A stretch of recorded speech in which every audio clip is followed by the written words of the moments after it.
सभी व्यूअर्स को मेरा नमस्कार। मैं Monika Kataria, assistant professor ABST doctor Bhimrao Ambedkar government college Sriganganagar, income tax की इस क्लास में आप सभी का स्वागत करती हूँ।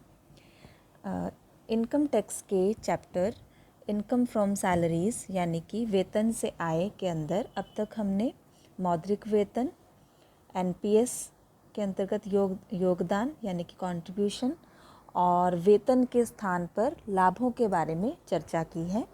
आज हम बात करने वाले हैं वेतन में से कटौतियों और अनुलाभों यानी कि पर्क्स के बारे में। तो सबसे पहले हम डिस्कस करते हैं डिडक्शंस फ्रॉम सैलरी यानी कि वेतन में से कटौतियाँ। वेतन शीर्षक की जो टैक्सेबल इनकम होती है उसकी गणना करने के लिए आयकर अधिनियम की धारा 16 के अंतर्गत उपलब्ध डिडक्शंस को घटाया जाता है। ये डिडक्शंस जो हैं वेतन से जो इमोलूमेंट्स हैं यानी कि उपलब्धियों के योग हैं या कि सकल वेतन उसमें से प्रदान की जाती हैं। इसमें 3 तरह की कटौतियाँ शामिल हैं। पहली कटौती है प्रमाणित कटौती यानी कि स्टैंडर्ड डिडक्शन। प्रत्येक वेतन भोगी या पेंशन भोगी कर्मचारी को निम्न में से जो राशि सबसे कम हो उसकी कटौती मिलती है। यहाँ पर हम 2 पॉइंट्स को देखते हैं। इन दोनों पॉइंट्स में से जो वैल्यू कम होती है उसी की प्रमाणित कटौती या स्टैंडर्ड डिडक्शन प्रदान की जाती है।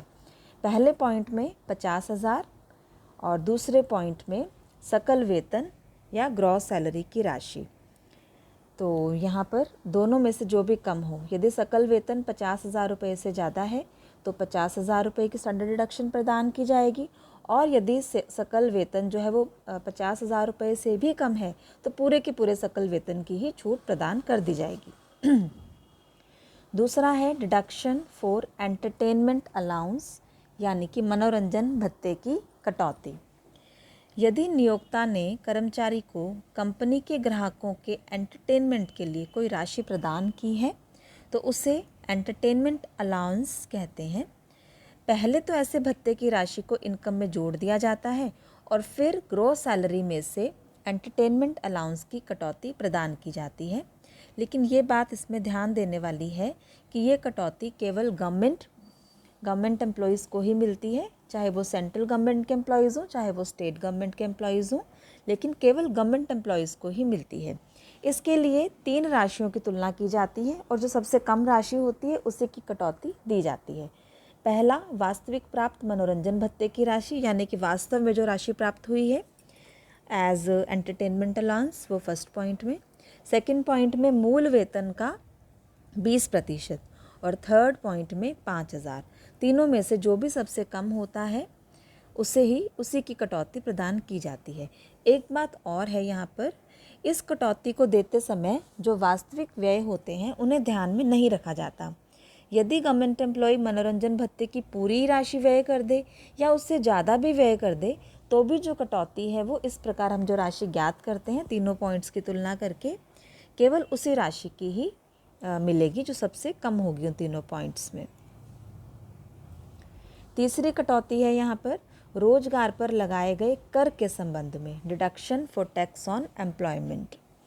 इसमें रोजगार पर लगाए गए किसी कर का भुगतान एम्प्लॉय ने यदि प्रीवियस ईयर में किया है तो उस कर्मचारी को इस प्रकार भुगतान की गई संपूर्ण राशि की कटौती वेतन शीर्षक की सकल आय में से गत वर्ष में दे दी जाएगी। तो ये थे इसके अंदर डिडक्शंस, जो वेतन में से कटौतियाँ थी, डिडक्शंस फ्रॉम सैलरी। इसके बाद अगला जो हमारा टॉपिक है आज के लिए वो है अनुलाभ यानी कि पर्क्स। तो सबसे पहले हमें ये पता होना चाहिए कि अनुलाभ होते क्या हैं। अनुलाभ शब्द के अंतर्गत एक कर्मचारी को अपने नियोक्ता से प्राप्त विभिन्न प्रकार की सुविधाओं और लाभों को शामिल किया जाता है। ये सुविधाएं या लाभ एम्प्लॉयर के द्वारा अपने एम्प्लॉयज़ को अपनी इच्छा से या फिर किसी कॉन्ट्रैक्ट के अधीन प्रदान की जाती हैं। ये नकद, वस्तु या सुविधा के रूप में दी जा सकती हैं, लेकिन आयकर के लिए केवल सुविधाएं और लाभ ही अनुलाभ माने जाते हैं जो कि वस्तु या सुविधा के रूप में प्रदान किए जाते हैं, लेकिन जिन्हें मुद्रा के रूप में मापा जा सकता है। इनकम टैक्स की दृष्टि से जो नकद मिलने वाले लाभ हैं उन्हें हम भत्ता कहते हैं, अलाउंस। और जो वेतन के स्थान पर जो लाभ दिए जाते हैं, जैसे जिनकी हम बात कर रहे हैं, वस्तु या सुविधा के रूप में प्रदान किए जाते हैं लेकिन मुद्रा के रूप में मापनीय होते हैं, उन्हें हम अनुलाभ कहते हैं। तो अनुलाभों में हमें पता होना चाहिए कि कौन कौन से अनुलाभ हैं जो कि सभी कर्मचारियों के लिए कर योग्य होते हैं और कौन से अनुलाभ हैं जो कि सभी के लिए कर योग्य ना होकर कुछ विशिष्ट कर्मचारियों के लिए ही कर योग्य होते हैं।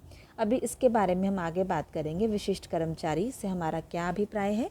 तो अभी हम बात करते हैं ऐसे अनुलाभों के बारे में जो कि सभी कर्मचारियों के लिए कर योग्य होते हैं, टैक्सेबल होते हैं। इनमें से पहला जो अनुलाभ है वो है किराया मुक्त रहने के मकान की सुविधा। तो कई बार क्या होता है कि जो नियोक्ता है वो अपने एम्प्लॉई को किराए से मुक्त मकान की सुविधा प्रदान करता है। तो इस प्रकार की जो सुविधा है वो सभी प्रकार के कर्मचारियों के लिए टैक्सेबल मानी जाती है। तो इसमें इसको मैं 2 पॉइंट्स में बांट करके आपको समझाऊंगी। पहला, सरकारी कर्मचारी। सरकारी कर्मचारियों में केंद्र और राज्य सरकार के कर्मचारियों को शामिल किया जाता है। यदि किराया मुक्त मकान की सुविधा सरकारी कर्मचारी को उपलब्ध करवाई गई है तो उसके बारे में जो प्रोविजंस हैं उसकी हम बात कर रहे हैं। तो यहाँ पर जो ए पॉइंट है उसमें असुसज्जित मकान के मूल्यांकन के बारे में बात करेंगे। अब क्या होता है बेसिकली कि कर्मचारियों को मकान 2 तरह का जो है वो उपलब्ध करवाया जा सकता है, असुसज्जित यानी कि अनफर्निश्ड और सुसज्जित यानी कि फर्निश्ड। असुसज्जित मकान से हमारा अभिप्राय है केवल मकान, और सुसज्जित मकान का अभिप्राय होता है जहां मकान के साथ साथ फर्नीचर और घरेलू उपकरण भी उपलब्ध करवाए जाते हैं, तो उसे हम सुसज्जित मकान कहते हैं। तो पहले हम बात कर रहे हैं असुसज्जित मकान के मूल्यांकन के बारे में। सरकारी कर्मचारियों को प्रदान अनफर्निश्ड आवास सुविधा का मूल्य वह राशि होती है जो कि इस सुविधा के लिए जो सरकारी नियम हैं उनमें दी जाती है। ये वो राशि होती है जो कि कर्मचारी से मकान निःशुल्क ना देने पर वसूल की जाती। ठीक है, तो यदि कर्मचारी से सरकार ने मकान किराए के रूप में कुछ राशि वसूल कर ली है तो ऐसी जो असुसज्जित मकान का मूल्यांकन किया है हमने, ऐसी राशि जो मकान निःशुल्क ना देने की स्थिति में वसूल की जाती, उसमें से वह राशि घटा दी जाती है जो कि वसूल की गई है, और शेष राशि जो होती है उसे हम सुविधा का मूल्य मान लेते हैं। ठीक है। दूसरा, सुसज्जित मकान का मूल्यांकन।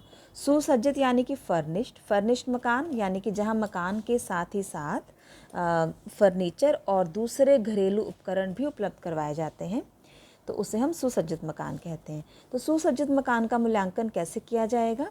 इसके लिए असुसज्जित मकान की जो सुविधा है उसके मूल्य में जो है एक राशि जोड़ दी जाएगी जो कि फर्नीचर और घरेलू उपकरणों से संबंधित होती है। अब ये राशि जो है वो 2 स्थितियों में अलग अलग होती है। पहली स्थिति, यदि फर्नीचर और घरेलू उपकरणों का जो स्वामी है वो नियोक्ता है, यानी कि यदि नियोक्ता के स्वयं का है फर्नीचर और घरेलू उपकरण, ऐसी स्थिति में उन फर्नीचर और उपकरणों की लागत का 10%, और यदि ये उपकरण और फर्नीचर नियोक्ता के स्वयं के नहीं हैं, नियोक्ता ने उन्हें किराए पर लिया है, किराए पर लेकर उपलब्ध करवाया है, तो ऐसा किराया जो कि नियोक्ता ने उनके लिए चुकाया है, तो दोनों में से जो भी स्थिति हो, जो भी राशि हो, उस राशि को हम अनफर्निश्ड मकान की सुविधा के मूल्य में जोड़ देंगे। तो इस प्रकार जो भी राशि प्राप्त होगी वो सुसज्जित मकान का मूल्य मानी जाएगी। और यदि नियोक्ता ने कर्मचारी से कोई राशि वसूल की है तो उसे इस प्रकार जो हमने मूल्यांकन किया है उसमें से घटा देंगे। यानी कि मान लीजिए कि जो फ्री में या जो उसको सुविधा मकान की उपलब्ध करवाई गई है उसका मूल्यांकन हमने कर लिया, और ये मूल्यांकन जो है 8,000 रुपये आ रहा है, ऐसा हम मान लेते हैं। और मान लीजिए कि 2,000 उसमें से कर्मचारी से वसूल कर लिए गए, 8,000 तो पूरी तरह से निःशुल्क सुविधा का मूल्य था, और यदि 2,000 उसमें से वसूल कर लिए गए, ऐसी स्थिति में 8,000 माइनस 2,000 तो जो 6,000 की वैल्यू आ रही है वही मानी जाएगी सुविधा का मूल्य। दूसरा, अभी हमने बात की वो तो थी सरकारी कर्मचारियों के बारे में।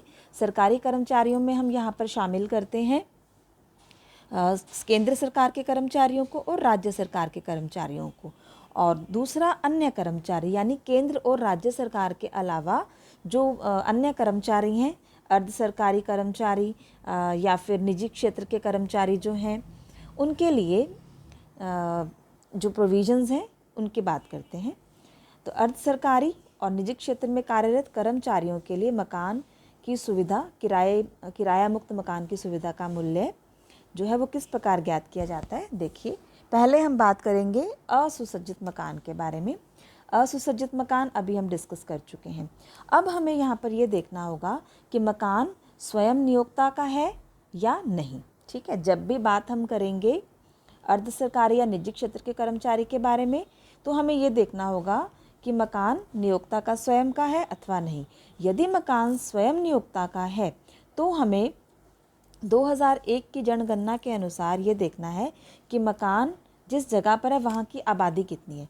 यदि वहाँ की आबादी 10 लाख से ज़्यादा नहीं है तो ऐसी स्थिति में मकान की असुसज्जित मकान की सुविधा का मूल्य उस संबंधित अवधि के वेतन का 7.5% माना जाएगा। अब ये संबंधित अवधि क्या है? संबंधित अवधि यानी वो अवधि, वो ड्यूरेशन जिस अवधि के लिए मकान की सुविधा दी गई है। दूसरा, यदि मकान ऐसी जगह पर है जहाँ की आबादी 10 लाख से तो ज़्यादा लेकिन 25 लाख से ज़्यादा नहीं है, तो ऐसी स्थिति में संबंधित अवधि के वेतन का 10%, और यदि आबादी 25 लाख से भी ज़्यादा है तो फिर संबंधित अवधि के वेतन का 15%। तो 10 लाख से नीचे है तो 7.5%, 10 लाख से ज़्यादा और 25 लाख तक है तो 10%, और 25 लाख से भी ज़्यादा है तो संबंधित अवधि के वेतन का 15%। ठीक है, 7.5, 10 और 15। तो ये तो हमने बात की यदि मकान का स्वामी नियोक्ता स्वयं है। और अब यदि मकान का स्वामी स्वयं नियोक्ता नहीं है तो ऐसी स्थिति में वो मकान या तो किराए पर लेकर उपलब्ध करवाएगा कर्मचारी को या फिर पट्टे पर लेकर। तो ऐसी स्थिति में हमें दो राशियों को कंपेयर करना है।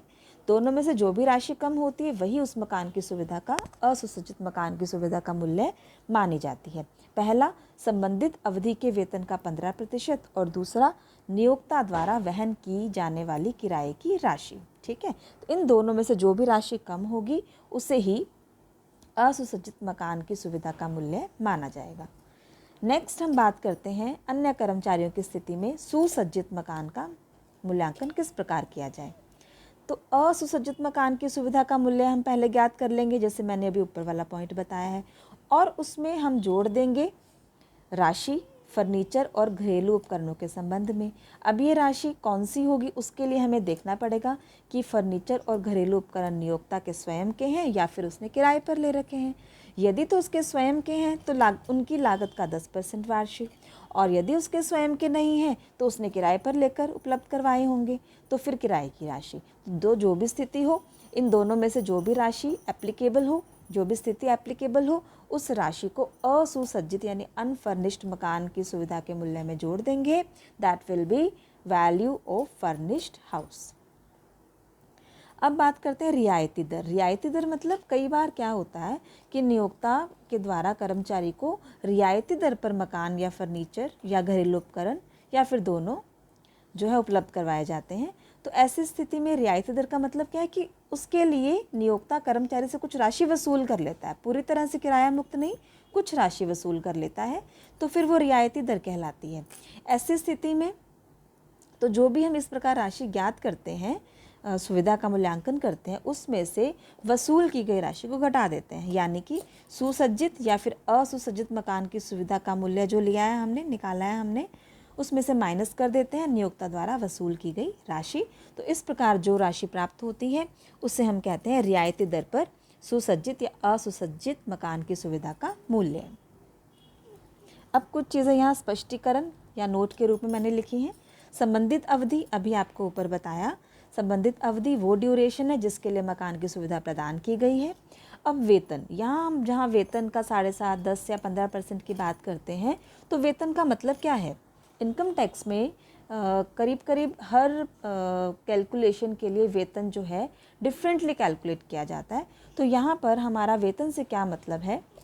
वेतन से आशय मतलब वेतन में हम क्या क्या जोड़ेंगे, देखिए मूल वेतन, बोनस, कमीशन हमेशा, महंगाई भत्ता तभी जोड़ा जाएगा जब वो सेवा की शर्तों के अनुसार हो, और बाकी सभी जो टैक्सेबल अलाउंसेस हैं उनको जोड़ लेंगे, और जो पार्टली टैक्सेबल अलाउंसेस हैं उनका टैक्स फ्री भाग छोड़कर जो उनका टैक्सेबल भाग है केवल वो जोड़ेंगे, और दूसरी कोई मौद्रिक प्राप्ति जो है जो कर योग्य है, जैसे कि कोई पहले से कोई पुराने एम्प्लॉयर से प्राप्त मासिक पेंशन है, या फिर चालू वर्ष में प्राप्त जो है अर्जित अवकाश का वेतन जो है अर्नड लीव सैलरी की राशि है, तो वो भी इसमें जोड़ दी जाती है।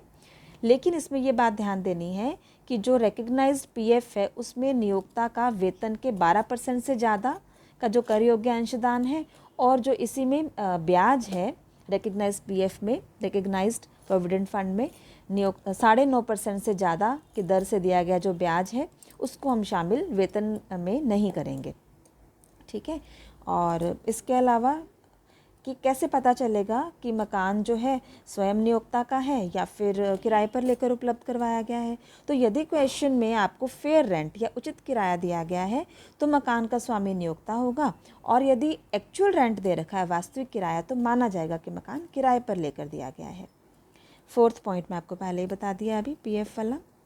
फिफ्थ, यदि कर्मचारी को स्थानांतरित होने के कारण नई नियुक्ति के स्थान पर आवास की सुविधा दी गई है तो और उसने पहले वाली जो उसको रेजिडेंशियल फैसिलिटी आवास सुविधा दे रखी थी वो भी ले रखी है, तो 90 डेज़ तक तो दोनों में से जिसकी मूल्यांकित राशि कम होगी वो केवल एक ही आवास सुविधा, एक ही मकान कर योग्य होगा।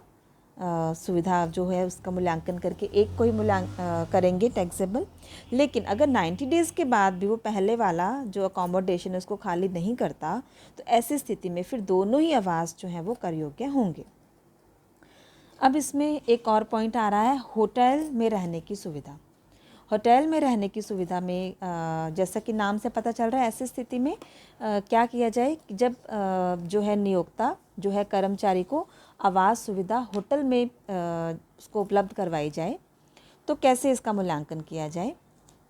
ऐसी स्थिति में जो है एक चीज़ यहाँ पे और है कि सरकारी और गैर सरकारी दोनों पर यह बात लागू होती है। यदि गवर्नमेंट और नॉन गवर्नमेंट कर्मचारी को होटल में आवास सुविधा उपलब्ध करवाई जाती है तो उस सुविधा का मूल्य जो इन दो राशियों में से जो कम राशि होगी उसे माना जाएगा। पहली राशि है जो संबंधित अवधि है उसके वेतन का 24% पहले पॉइंट में, और दूसरे पॉइंट में नियोक्ता द्वारा होटल को जो चुकाई गई या देय जो ड्यू राशि है इन दोनों को हमको तुलना कर लेना है, वेतन का 24% या नियोक्ता द्वारा दी गई या देय राशि। इन दोनों में से जो कम राशि होगी उसे ही हम होटल में रहने की सुविधा का मूल्य मानेंगे। यदि नियोक्ता द्वारा कर्मचारी से इसके बदले में कोई राशि वसूल की जाती है तो फिर जो हम इस प्रकार राशि ज्ञात करेंगे उसमें से उसको कम कर देंगे। दूसरा, यदि ट्रांसफ़र की स्थिति में होटल में रहने की सुविधा दी गई है तो ऐसी होटल की सुविधा 15 दिनों तक पूरी तरह से टैक्स फ्री होती है। तो यहाँ पर होटल में अतिथि गृह वगैरह, होटल वगैरह सब शामिल हैं। तो ये था आपका किराया मुक्त मकान की सुविधा और होटल में रहने की सुविधा। तो इसके अंदर और भी कई सारे अनुलाभ हैं और भी कई सारी सुविधाएं हैं जिन्हें हम नेक्स्ट लेक्चर्स में डिस्कस करेंगे। आज के लिए अब इतना ही। Thank you.